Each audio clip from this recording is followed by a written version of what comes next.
લઈ લઈને પાછા હરખાતા હરખાતા આનંદિત થતા થતા દેવકી પાસે પરત ફરે છે અને દેવકી પાસે જેવા પહોંચ્યા અને દેવકી પણ આમ અવાક થઈ ગઈ, કારણ કે એને એમ હતું કે હમણાં આ બાળક આપીશ ને મારો ભાઈ મારી નાખશે આને. પણ પરત આવતા વસુદેવના હાથમાં બાળક જોયું અને દેવકીના હરખનો કોઈ પાર રહ્યો નહીં. માં છે ને,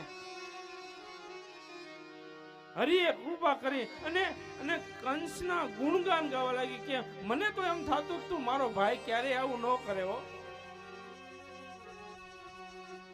ભલે મારો ભાઈ બોલે, જે આકાશવાણી થઈ, જે થયું, પણ મારો ભઈલો મારા આ સંતાનને ન, મને એવું થતું. આમ વિચારવા લાગે, હરખાવા લાગે.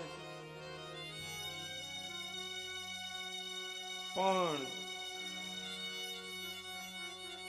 જેમ આપણે સવારે કીધું, આ ભગવાનને લીલા કરવી હતી, આ કરવું જોયું, કારણ કે પ્રભુને ધર્મનું સંસ્થાપન કરવું હતું. માટે શ્રી નારદજી મથુરા પધાર્યા.